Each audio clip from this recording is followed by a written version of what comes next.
And here we are yet again. Yes. Daniel and Mario, two awakened men just having conversations. And as you guys have noticed, there's Wait. no holds barred here. It's like we go in every topic, don't we? Yeah, no clue what's gonna happen, so that's what's fun. No, so I've been working pretty hard now. It's like I've been pretty busy with my migration that I talked about, my website. So it's finally my project is over. And Nice. like we talked about, it really does show you a lot about yourself. Just like being an entrepreneur shows you a lot about yourself. It really Mhm. questions a lot of things. One of the things that I noticed is how sometimes I felt like, oh man, what can I do? It was like I felt boxed in because I didn't have that extra support to have. I mean, I had the company, but once it got to a point that they couldn't resolve some of my issues, I had to Mhm. find other ways to resolve the issues. And it's reflecting so much of how life is, where when I get into some issues for me, sometimes I feel like I don't have any other support, but I do. I mean, there's plenty of things out there for support. And I just wanted to bring that up because I remember when I started my spiritual journey, I felt so alone. I thought I was the only one going through this, but it took me actually being vulnerable and talking to people and allowing myself to be helped by others. It's so weird. It's like I had to Mhm. give myself permission. Isn't that kind of weird? Yeah, I definitely see that um, with clients I work with. They feel very alone. Um, I got lucky because my mom was very spiritual, so she gave me information at that Mhm. time and gave me a book of someone that went through almost the same thing I did. So I didn't feel like I was going insane because I Yeah. went from atheist to talking to guides and ascended masters having meetings with me face to face. So that's a big jump in my logical mind. So like I thought I was going insane. Um, but yeah, I at least I got a book. I forget what it was called, but it was talking about someone else that did the same thing. Hmm. So it like made me feel not as crazy. Yeah, it's really funny because when I went through my spiritual uh, awakening, also, I did have some support, but for whatever reason, I still felt alone. And it took actually being comfortable with who I was, being able to ask for help, because that was my biggest thing. I didn't want to ask for help. So it's not that I was alone, it's that I was afraid to ask for help for whatever reason. And then finally I got to the point that no, it's okay to ask for help. There's nothing wrong with it. It's with men, especially us men, we're taught to be this strong individual. Oh, you can't cry. You can't be this way. And I had to break through those layers because I grew up Mhm. in the in an environment where if you show weakness or what it seems like weakness, then everybody's going to trample all over you. And I had to move through that. It's incredible the programming we have. Yeah, yeah, that bootstrap. Pull yourself up by the bootstrap, get it done, make it happen mentality, Hmm. which doesn't work. And either if No. it does, it's going to give you a heart attack. So one way or another, not going to work. So when you were going through your spiritual awakening, so what were your resources? Were they books? Were they people? Yes to everything, or what were you using for your assistance? I guess. Um, well, I had a great partner at the time that also believed in it, so that was helpful. Um, and again, my mom was really helpful Mm-hmm. because she's been through it. Yeah, I had a support system right away. I Mm-hmm. felt like through plant medicine ceremonies. So I didn't ever feel I feel very now appreciative that I had that. Like I had a support system right away to go into. Um, yeah, because I would have to talk to people all the time because I was like, this is happening. Like, what does this mean? which is all so new. It was like it was almost like I was like living in this, and then all of a sudden I was living in this. And I was like, okay, like how do I adjust to this reality? It was kind of weird for me. Like when I got my spiritual awakening, it's that I went through Vipassana and then I went through shamanic ceremonies. And so Vipassana is a very individual thing, just like a ceremony. But in this one, you don't talk to people. All you're doing, you're meditating for 10 hours on your own. And that really helped me find my inner peace for myself. So the challenges that I had kind of started dwindling once I saw that, because it took me a few years to go to Vipassana and then finally doing the shamanic ceremonies, where it's great.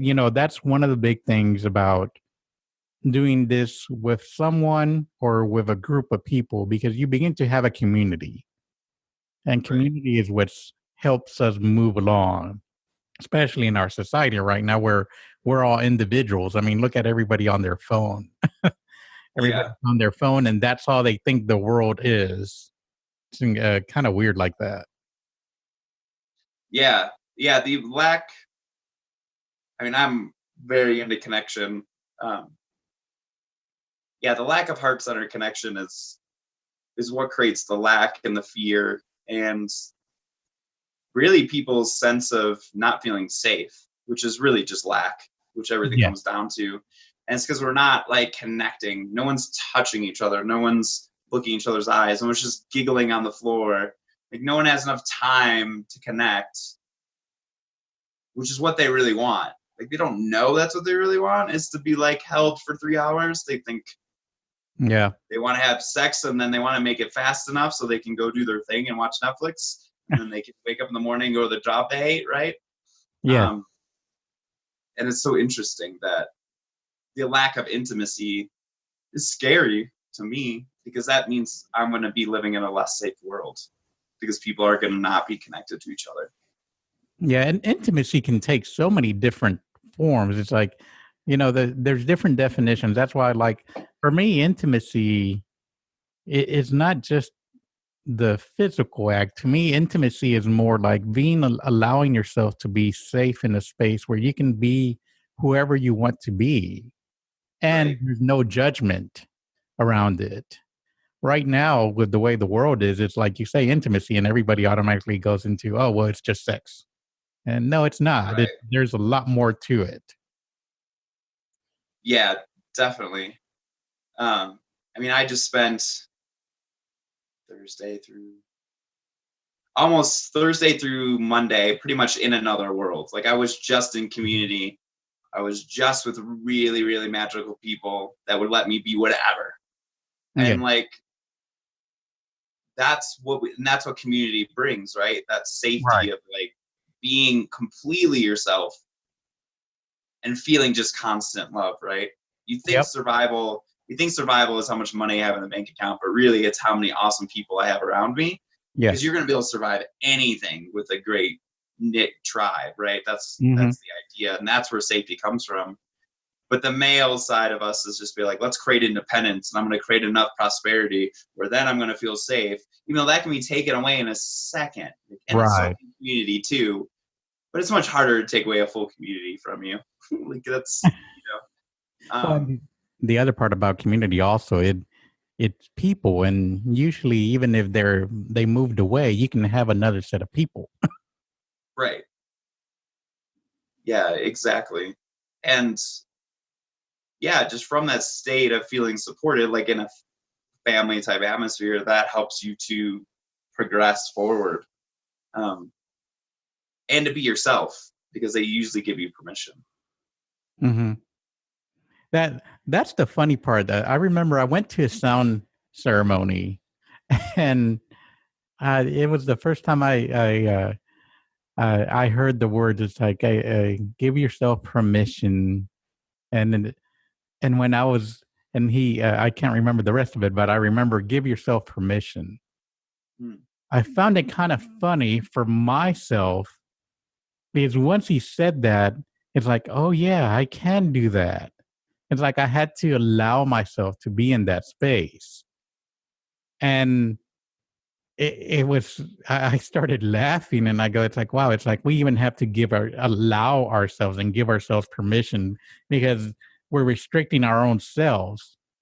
And it made me really think, what is it when I'm with other people? With other people, if I feel safe, I'm able to open up. And it's like because they are open, I give myself permission to be open. So Right. that was a big lesson for me to, if I want to be open, I can be open. I don't have to be around these people. It's like I can just be open about it and not hide anything and just be vulnerable. Right. Yeah. I mean, the more we are willing to be ourselves, yeah, the more others can be themselves. I'm gonna like start crying, but like I was out at a concert. It was like a dance show in Denver with a lot of people in my community, and this guy came up. He wasn't random. I met him before, but I don't know him very well. And he just told me like how much I inspired him to like be himself. And I didn't do anything specific. Like I've been at places with him, but I don't know what I did specifically. But like that made me feel more inspired, ironically. But it was like, oh, just by being myself and doing whatever I want to do in the moment and being weird, my clown self and just like dressing up and like not caring what other people think just inspires other people. But I don't have to really do anything but be myself. Like we think we have to be of service of a male. It's like we have to be this certain way, right? I have this much money in this car and I got to have this house for this woman and I have this 401k because then I'll be of service. Yes. But by being that myself and being this clown and having all these props, I hung out with a woman that likes to also be a shamanic clown too. So like by being yourself, you're going to attract what you want, even in a woman or a male, whatever you want to date, or friends or community. But you can't attract what you want if you can't be, you're not fully open as yourself. Yes. And I remember seeing a TEDx presentation one time, and they were talking about who creates the movement in a crowd. Like, so they showed this video of this one person that starts dancing in the crowd. And this person's dancing, and then the second person comes out and then they start dancing. And then the third person, and it gets to the point that the whole yard is doing that. And they were talking about who's the one that is the most essential part in that. And it was really funny because I thought it was going to be the first person, but it wound up being the second person because the second person gave that momentum to everybody else. And Right. it's so coming back to what I was talking about, it's like, so we feel alone. And yet when we let go of that energy kind of moves over to another person. And then that person has to have even more energy to move through it. And then it all starts to spread because it all started with those two individuals, which I found that kind of interesting. And I saw crowds now, how they do things and how they start chanting or whatever. I see it very different now, because it is about the community, because it's the energy of the people that are starting it that continue making it grow. Right. Yeah, like even in a business, it's not me that creates the momentum of the business. It's the first client you get, and then the next one. Like that's what creates the momentum. And Yes. people don't realize that. They're like, I'm creating the business. I'm like, well, no, like you are, but plus all the people that have paid into your business and work for you. And Yeah. it takes that. And usually if you hear the stories of bands or people that have made it big, it's usually someone that really liked their thing, that put it out there, that kept them going, right? That guy coming up to me keeps me going. Like he's inspiring me, ironically, more than anything, right? Me doing my inspirational videos is great. But one person coming up to me randomly is going to keep me going for months. Like that is rocket fuel for my business. Like that he just gave me in my backpack to go. And it seems like that just happens randomly for me. I don't know why, but it's cool. Well, it's nice too when it happens like that because it we go and do so many things, and sometimes even though we're comfortable with ourselves, it's nice to have that confirmation. It's nice to actually go. It's like, oh yeah, I am making a difference, or I am helping somebody. I get that. It's Yeah, yeah, and yeah. it's something to keep us moving. I mean, there's that. That's why I always say that it's not the ego. I mean, ego's not bad at all. It's what causes us to do changes our own inner work. And I hear in Mhm. the spiritual community a lot where, got to get rid of the ego. It's like, don't, it's not about getting rid of the ego, it's knowing how to work with it so you can learn from it. Right. I mean, you want to be a physical focused person that needed to, get food and eat and all that different stuff. Yeah. And that's super, important. And also, if you were running a business for 1 or 2 years and never got a person to work with you, you might need to run a different business. So, like, I mean, it's also confirmation from the universe that I'm on the right path. Like, Right. if I'm a cook, right, and I'm like, I'm going to sell food, but I make horrible food. Like, I'm just not a good cook. At some point, no one's going to come to my restaurant, and that's good because it's the universe saying do something else, right? But it's so funny because that's how you know you're on the right path, right? Because it keeps on feeding you. It's like Mhm. you're taking the reflection back from the universe, like this is the path I'm going on. Because if you're just controlling it and being like, that's actually ego, being like, I don't care if I get validation, I'm going to do this. Well, you might want to ask for some, make sure people are showing up Right. to your things. So here's a question that is, if you now that we're talking about business like that, so at what point do you know that it's time to try something new? Is it the point, do you go, do we go to the extreme of it? Do we wait until we need our food in our plate and uh or do we feel into it and just go, okay, this is the time?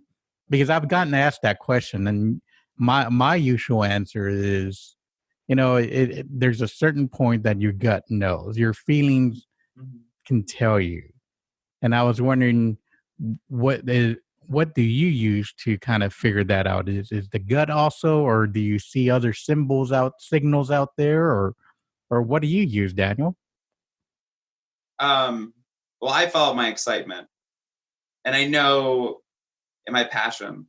At some point, if I was doing something for so long and I didn't get, like, say I want to run a business to sell lemonade, Hmm. and I was excited to do lemonade, right? But I went out there for 2 weeks and no one ever came, right? It was a bad location for my childhood lemonade stands.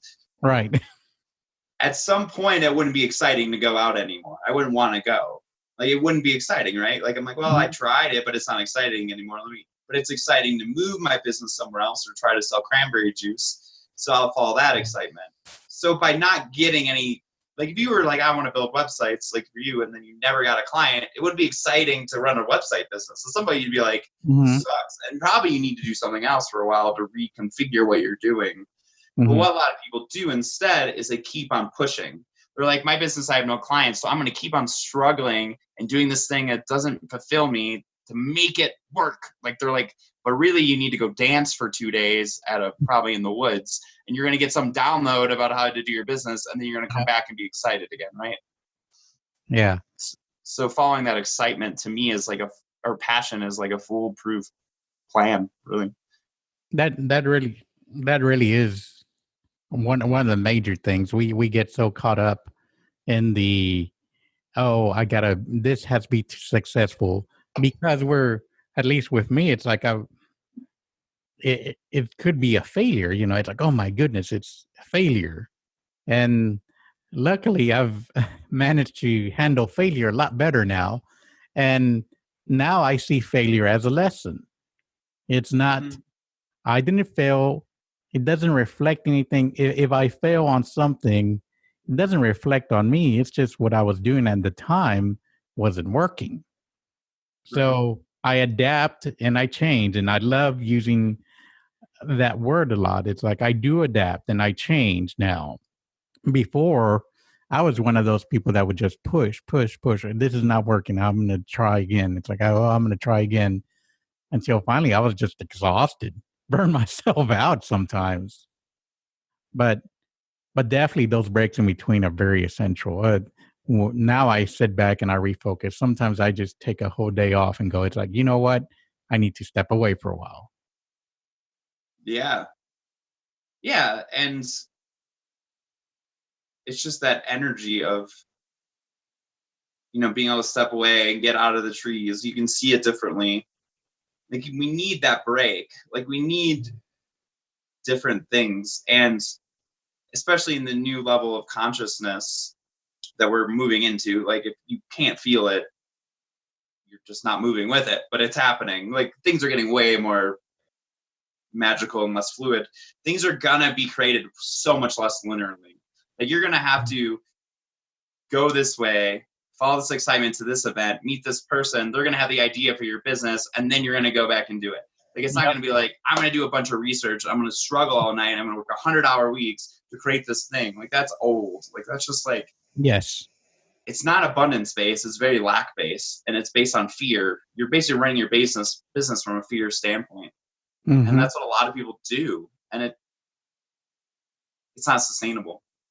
It's very money driven, and money in itself, I feel, is kind of like also showing there's lack. It's like, oh, you need money to get this, and that alone says you don't have the money, so you're already working from a lack mentality. But if you work on a conscious level, knowing, I like how you say it's like, if you go your excitement, that energy will trickle to the people you go and meet with. And if it's aligned properly, you would actually move through and get more business. Or you would discover, okay, maybe my business this way is not working, so I go that way. Right. Yeah, because like, I like when you talk about failure, and what came to my mind is failure results in inspiration. So if I fail at a juggling trick, say like I'm like doing a 3-ball juggling trick and I drop it, I'm inspired to learn the trick. So I'm inspired to do it again and get it right. Like, failure inspires me. Like, if I put a lemonade stand and it doesn't work, I'm like, okay, that didn't work, but I'm inspired. Now I have more data to make the next lemonade stand somewhere else in a better place, right? Now I know to put it on a different corner with more foot traffic. Like, I can't just put it anywhere. Yeah, and it's good to fail because it this is so cliche, but it does build character because it makes you look inward. I mean, Right. if you don't take it as a reflection on yourself, just look at it as in, this is a way to reprocess and just change things. Your alignment is off or whatever. Do it that way, because I've always had the failure being a big thing with a lot of people I talk to. Also, they're afraid to fail, and and I can relate to it because of that perfectionism that I talked about in our other podcast. Right. I had that perfectionism, and failure to me was, it's like, holy cow! It's like, I'm not going to present it perfectly, and now I just want to make sure that and don't get me wrong, I still want it to look good. I just want to make sure that I'm not stopping myself for the fear of failure, because that's what Right. it gets down to. Yeah. And that word, because I kind of want to play with it, that Mm-hmm. word has like a really bad, I mean, for our brains, like, you get an F in school, right? So Yep. like, well, why did that? But like, an F in school, so like, failure is like negative at its. But if you call it maybe like a rebirth or a recreation I or like that. inspiration time, because it's not using that word, because that word is just, it's hard to spin that word positively, right? Like, you're like, but like going like, oh, I'm just rebirthing or recreating this. Now that's a And good it's way. like, or yeah, I like that better. I've been playing with that. I love words. Mm-hmm. I'm like, just changing like a word to something else. Like, if I'm saying I'm gonna go do my passion, not I'm gonna go work on my business, totally changes the energy, because that is it's a totally different vibration for me. Yeah. I know the English language, Yeah. wouldn't mean anything to someone in Japan that didn't know English, but I think Yeah. everyone knows English. Yeah, and failure, it does have such a negative charge. Yeah. So there's definitely something in there. I like that. So when I am going to do something with my business, I'll do a rebirth on it. Right. Because that doesn't Uh, seem to have negative connotation yet. oh, give us time. Us humans will make everything sound bad. It, Right. it doesn't take long for us. But No. it's hilarious though. I mean the tricks that we play on ourselves just because of the way we grow up, because of the way our society is, or even just our own belief systems. And I don't know where I was hearing this from, but I heard what's belief systems, but it's just BS. It, I can't remember if you and I were having these conversations, but Mhm. but belief system, what is that? It's just BS. Yeah. uh, and that's all we have that creates all these things about failure, about not good enough or whatever. It's just a whole belief system that we've created because of the way we've grown up. Right. And it is just a whole bunch of BS, I think. Yeah. I want to break one down. Do you mind if we do that? No, Like a go belief for it. system? I just got excited because I've been playing with this in my head. So like lack, right? Lack doesn't actually exist. Like I have not found any evidence for it. I look in the trees, I look in the woods, I look in math, I look in the stars, like I look at how much food there is. Mm-hmm. Like I go get food that's going to be thrown away. These charities are getting thousands of pounds of food that are being thrown away and giving it away. Mm-hmm. So funny you say you have to have money to get things. It's not actually true. I could go get $5 and get $100 worth of groceries that was going to be thrown away anyway. So that's tying money to abundance it's really just old. So we don't have to do that anymore. That's what I'm saying. Society has made us think about money as something that is a lot of stuff, but really it is coming from a point of lack. You just said it perfectly. I love what you said. It's like, you get food like that without that money part of it being that. Yeah, you can have so much abundance without money. I mean, the Native Americans did on the land. Yep. So they had abundance when money didn't exist. Then there's no logical way that money and abundance can actually be tied together. Like this is for your brain. Because your heart might know that, but your brain's like, yes, it is. And you're like, but no, I'm making an argument. And also then infinity only exists, right? So I read this quote in this book that wasn't a math book, but that if you divide any number, keep on dividing any number, keep on multiplying any number, it becomes infinity. So it doesn't matter which direction you go, from the molecules up to the stars, or any way you manipulate numbers, at some point it comes in negative infinity, which is still infinity, or positive infinity. Yep. So from a number standpoint, the only number that you can get to through constant motion is infinity. So that means that through math, abundance is the only thing that exists. You can't have lack. That's very true, because if you multiply a negative number times a negative number, you get a bigger negative number. Right. And if you divide numbers over and over again, it keeps getting bigger and bigger and bigger. And right, like the decimal point goes like this, and then if you add it like this. That's very good. That's a good breakdown like that. There is really no lack when you see it that way. And really, there is no lack. It's just something we've created. It's a story we've created for ourselves. Or I have no idea. I don't know what lesson. I guess we get the lesson that if we think there's lack, then we know that there's abundance. And it's just a matter of how we see abundance. It's kind of like the duality of life. Right. That's the only way we seem to be learning right now, because if we take an easy lesson, we don't seem to value it as much, which is kind of weird. Yeah. We got to have it's got to be a hard time, right? If I'm going to be in a relationship, there's going to have to be deep shadow work all the time. There's no way we could just hang out and giggle and have fun and just enjoy our time and dance. We have to do deep work the whole relationship, because this is what it's supposed to be. My parents argued all the time, so I need to do it too, but I'm going to do it in a spiritual way. So we're not going to yell, but instead we're going to say how much I'm triggered over and over and over again and not handle it ourselves. This will be great. Like, but I was like, maybe you can just have ease and just like enjoy our time as being humans. Yeah, and that's really it. It's like enjoy our life and enjoy our time. It's so easy, yet the constructs we've created around just enjoying life is crazy. It's like, oh, you can't have joy unless blank. There's a little exclamation in there or a little blank space Right. in there. And really, you can just be joyful. You can just be happy. I mean, be I posted a message, something that I saw. It's like, be grateful for, I mean, breathing. Be grateful for that you can walk, that you have a roof over your head. Be grateful you have Right. clean water. We talked about that too. It's like it. We just gratitude shows you that abundance that we forget sometimes. Mm-hmm. Yeah. Yeah. Using appreciation and gratitude is it's the fastest way Mm-hmm.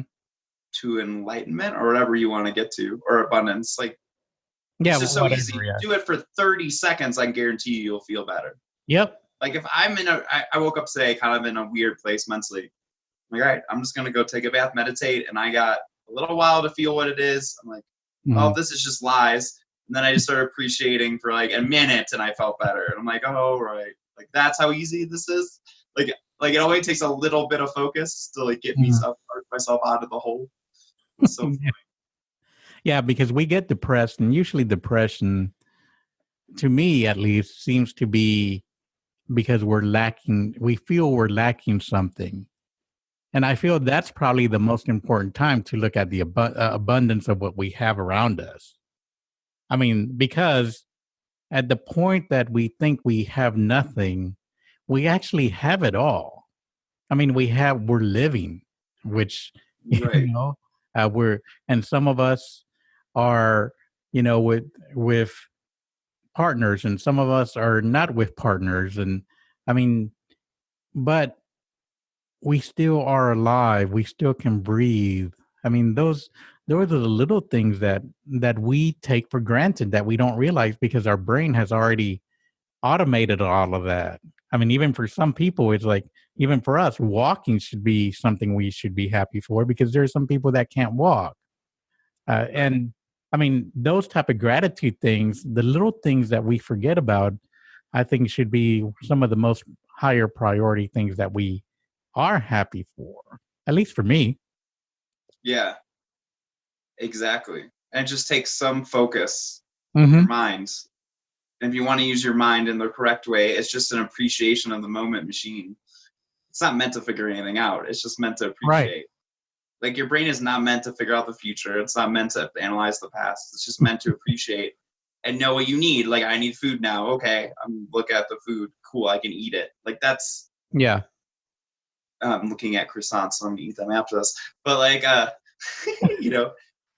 it's that simple to me. Like, we make it so complicated. Like, I gotta find out this one belief that's in me, and I'm gonna have to do an 8-day workshop and have 10 Reiki healers go at it, and then I'll finally feel abundance. And then you're like, dang it, if I just would have appreciated the croissant I had this morning. Yeah, the appreciation is a big thing, because if we think we don't have it, then that's a downward spiral. Because, oh, I don't have a new car. Oh, I don't have these nice clothes. Oh, I don't have this. We get into the material aspects, and we forget about just the basic fundamentals. Right. It's crazy.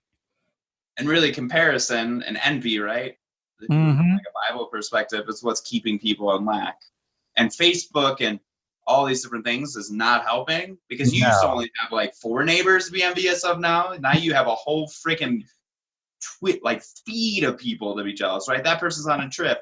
They all look happy. The person's over here. I wish I could do that. I'm like, you live in a house, right? Like, some people never travel from their tribal countries, like, and they're super happy. So like, it's just funny. It's like, it's almost the FOMO thing, right? Like, fear of missing out. The people yeah, FOMO is the big thing. Fear of missing out of what the other person has, or what I want now. And it's it's pretty crazy. That I remember when I was growing in Mexico, it's like we had this is where I feel so grateful where I'm at now. Our shower was outside. I mean, it was a little hose, Right. and we turned on the hose and warm water. Oh man, it's like we had to put it on the stove and warm up the Mhm. water, put it in a bucket, carry it outside, and then use a coffee cup to pour the water on us. Right. And coming over here where water is just plentiful, I mean, that alone is like a big gift like that. It's like, oh, what? I turned the faucet and water's on? Like, what? Right. There's electricity. Someone like maintain the roads. I don't know. I drive sometimes. I'm like, wow, how many people did it take to create this highway that I'm driving on? And everyone's complaining about traffic and how they got to drive. And I'm like, but you're like, oh, because I live like an hour and a half away from people. Like, you live so far. And I'm like, but I get to listen to music on my phone on a road that someone else made, and I get to sit in a comfy seat, and I get to Yeah. drive on gasoline that like 800 engineers got, and like, I think I'm pretty good. Like, Yeah. I like this is like they used to take wagons 200 years ago this far. Like I would, Yeah. it's so funny. So it's like, and I just make fun of it because it's I've done it too, but it's just Hmm. we got it pretty dang good in this moment in time. Yeah. There's only abundance right now. Like, Yeah. so get over it. I mean, when we can get phones like for $20 or something like that. I mean, and we have things with where we can communicate across the world.